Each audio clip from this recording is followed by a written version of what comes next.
Hey everybody, this is Nemo and welcome to day 9 of the Prestashop 101 series.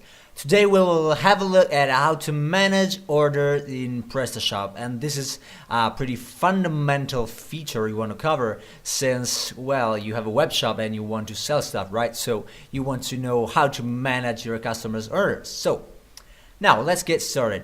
If I log into the back office, I notice some red markers here. You can see 211. Well, this is a great new addition in Prestashop since version 1.4 and prior totally lacked such feature.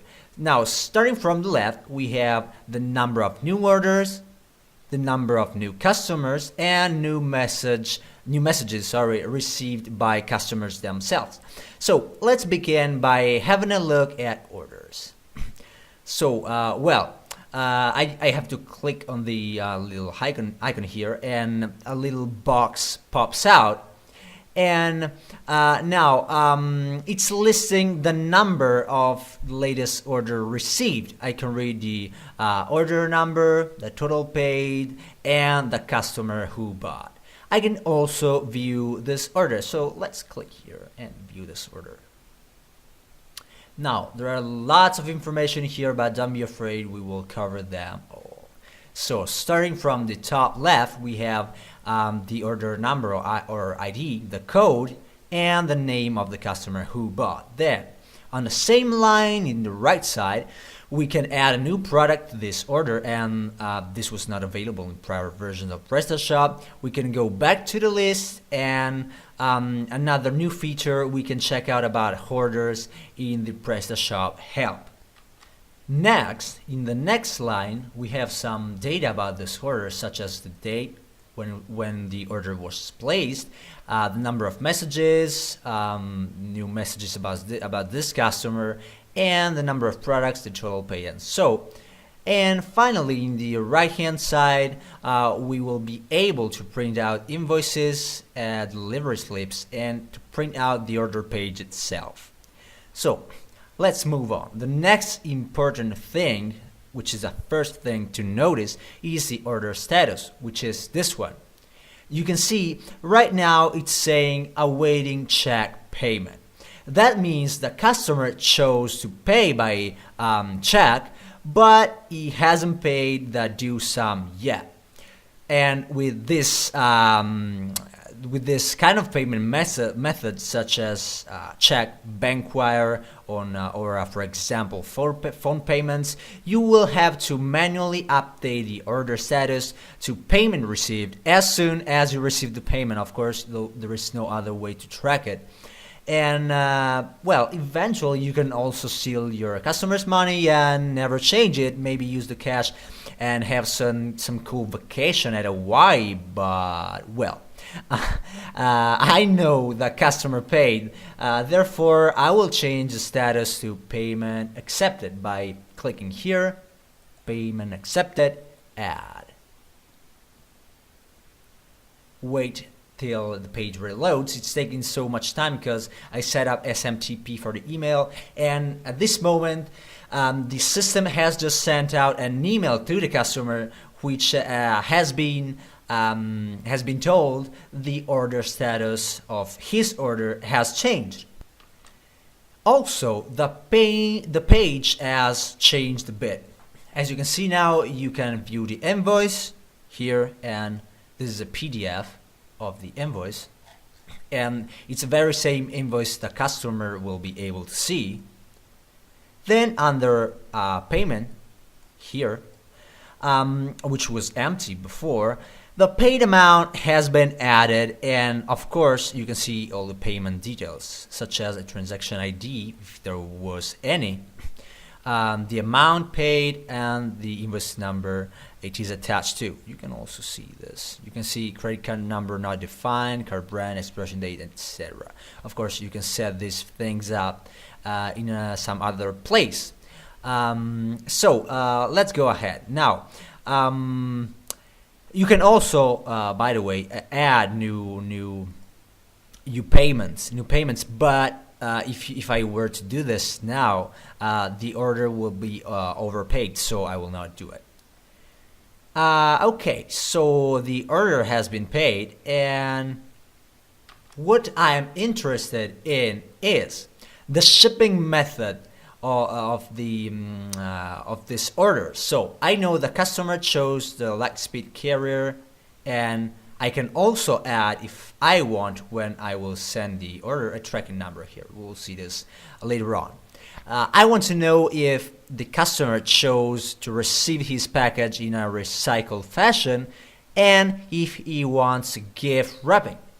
There is nothing such as this now, so let's skip ahead. Next thing is the shipping address and invoice address.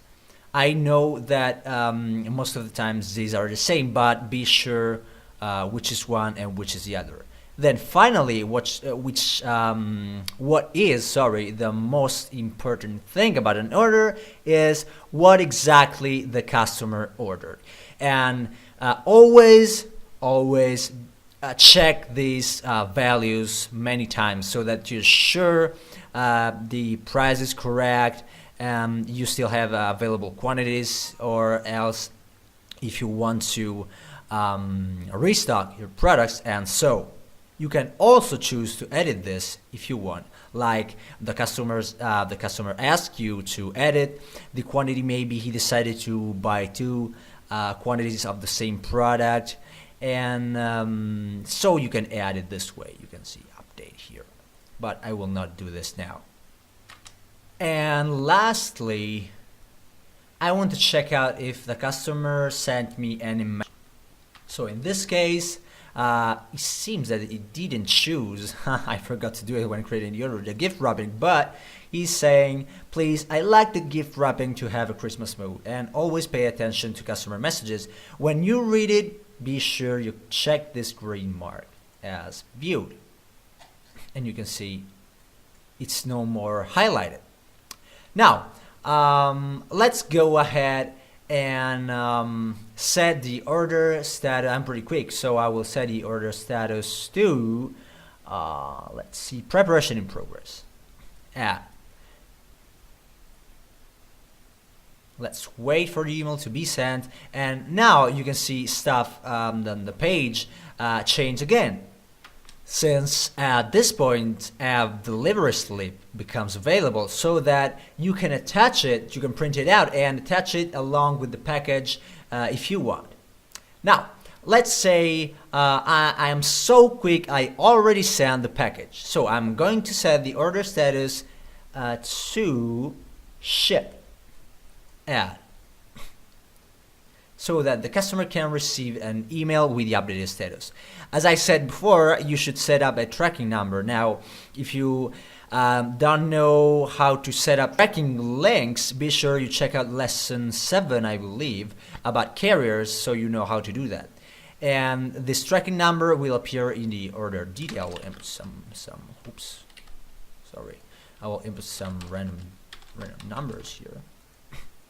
And this again will be an error occurred. Well, yeah, it seems that my SMTP settings are a bit faulty, but in any case, when you update the tracking number, an email will be sent to the customer, and he will know the tracking number. This very same tracking number, as I said before, will appear in the order detail page.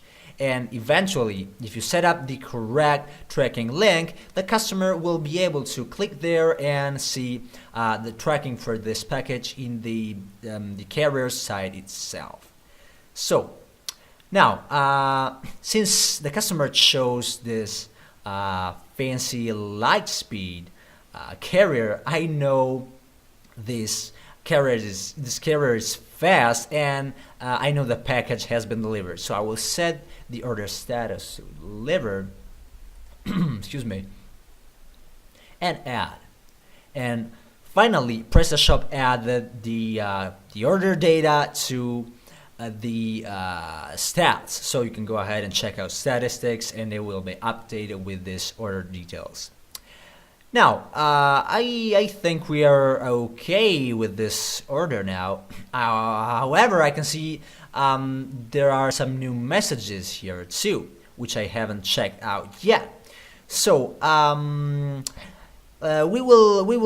think I will stop right now. I will add a couple of new orders, and I will come back soon in the second half of this video.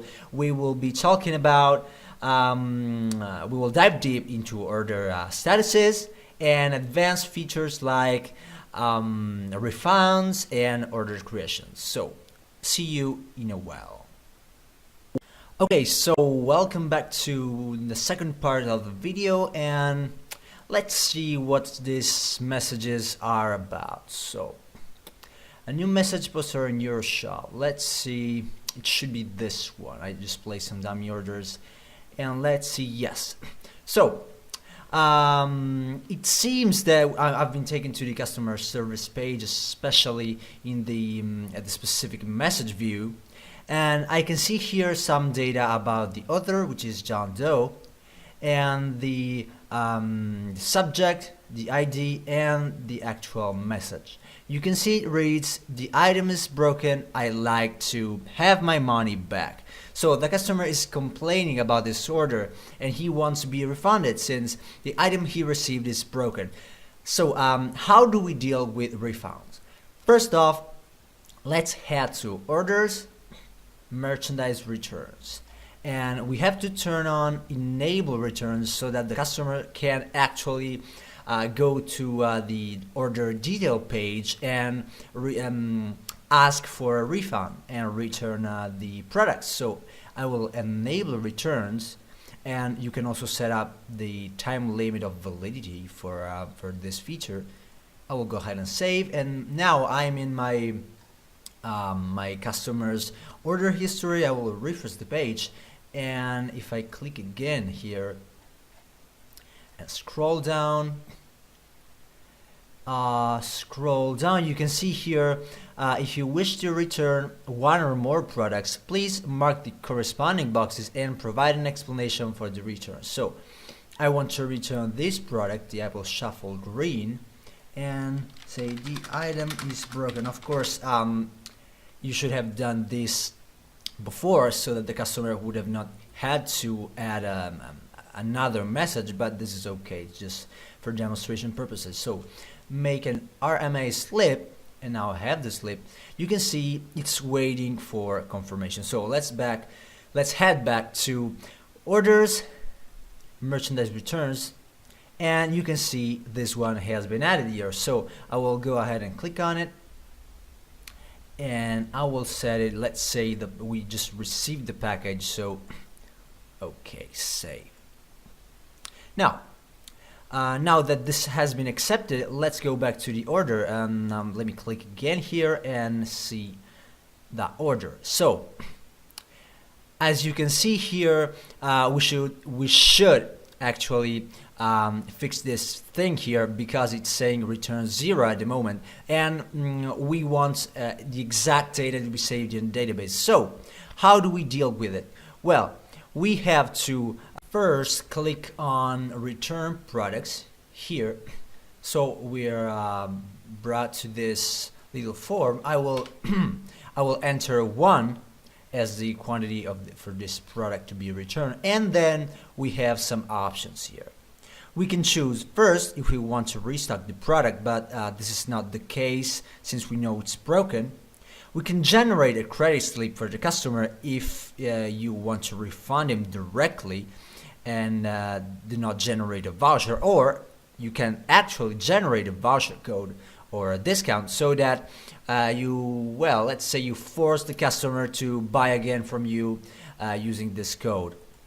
Of course, this code will have the value of the total or products, depending on whether you click repay shipping costs or not.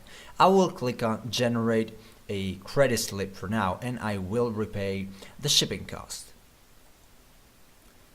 So let's wait for the email to be sent, and okay, this is done, and now we should be having this products return. Yes, you can see the return products now is 1. And yeah, I think this is settled now. But in the meantime, I received a call from a customer and he says he's not able to buy from the site at the moment, but really wants to buy one of our products since it's, let's say, it's his daughter's birthday. So how can we deal with it? Well, we could just ship the product, but in that case, data on the site would be inaccurate. So let's create a new order so that the customer itself can be updated on the status by email and also track it from the site. So I will go ahead and go back to the orders page and click on Add New. Now, the customer, it's John Doe, so I will choose it. The product, let's say iPod Nano. Okay, iPod Nano. Oh, actually, the combination would be 16 gigs pink, so it's for a girl. I actually have to add the engraving text here because I've set it up in lesson 1. So why don't I choose another product? Maybe iPod Touch, 32 gigs, quantity 1, and add to cart. Okay, it's been added to the cart. Quantity 1 is okay, and the currency would be dollar, language English. I don't want to hide carts and order for this customer, or well, I can, but you can see by clicking here, you can toggle on and off this little tab with the resume of the customer's orders and carts. I will not add a voucher or discount code since we'll be dealing with these in one of the following lessons. And then I want to be sure the address is correct here. So now this customer only has one address, so I'm happy with it, but you can also consider adding a new address. Shipping, I will choose my light speed, and maybe I will add free shipping just because I like that customer. I will add an order message, so it's displayed to the customer if he goes to the front office. Here is your order. Okay, now we can do a couple of things now. We can send an email to the customer with the link to process the payment, but in this case, since the customer already paid it for it, he sent us a bank wire payment, we can just go ahead and set the payment to bank wire, order status, payment accepted, and create the order. Of course, you could also have gone to the payments page and process the payment yourself if you wanted. So I will click on create order.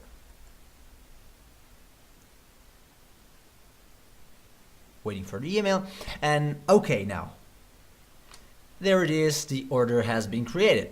The customer will be able to track this order and see it in his account just as any other normal order. And it seems to be okay, but then we get a call from that very same customer and he says he wants another product too with that same order if possible. Is it? Of course it is. So how do we deal with it? We can click here and add a new product.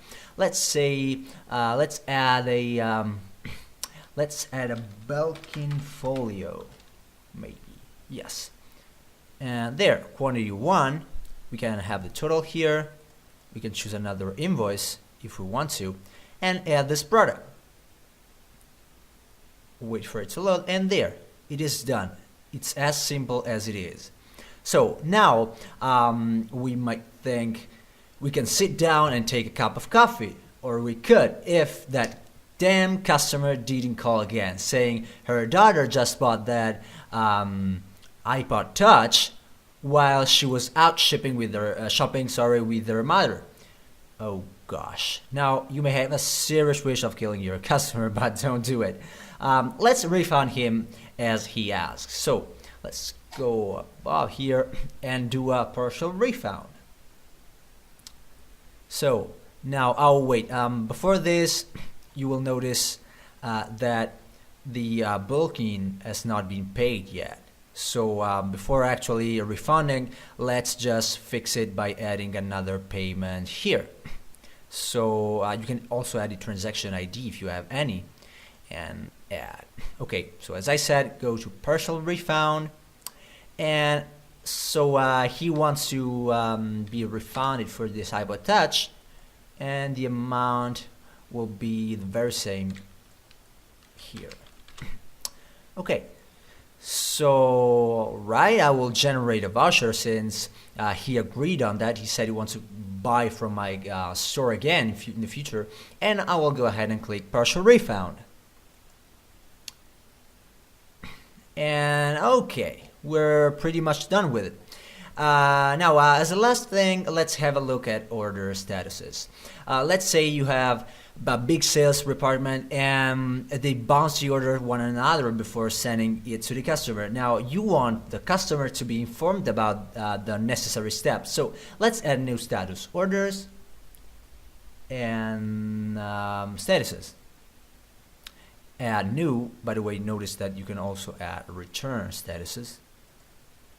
Add new. I will choose a name and send to rep 2, for example. You can add an icon if you want. I will choose a color for the label. This is kind of blue here. And now some options. You can choose if you want to consider this status as validating for the order. So after this, the order will be added as a statistics, to the shop. But I will not in this case, since maybe some rep will consider it not valid yet. So I will skip this one. Allow customers to download and view PDF version of the invoice, not yet. Hide the state in the order for the customer, no. Send an email, well, no, it's not necessary in this case. And by the way, if I were to check this, I had to choose a template, and I don't actually have a template to for this status. If you want to know how to add a new template, just add an HTML and TXT file into your mails and language ISO in the Prestashop route. So I will check this off. I will not set the order as shipped, but I will ensure that the order is paid. So save. Now if I go back to that last order, excuse me, I will go here and set it to send to rep 2. Of course, it's missing the image. And as a very last thing, let's see. We saw how to add messages here, but let's say you have a message that you want to add every time without having to write it again. And we can do that by going to order messages. You can see it's possible to add some messages here, like restocking. Let's say we are currently restocking this product. Please be patient, something like this. Of course, you can translate it in every language of your shop. I will go back to the order here again, and if I click here to add a comment, I will be able to choose between these two. And okay, I guess this covers everything about orders. As always, feel free to contact me at nemo@nemops.com if you have other questions. And again, thanks for watching. I will see you next time.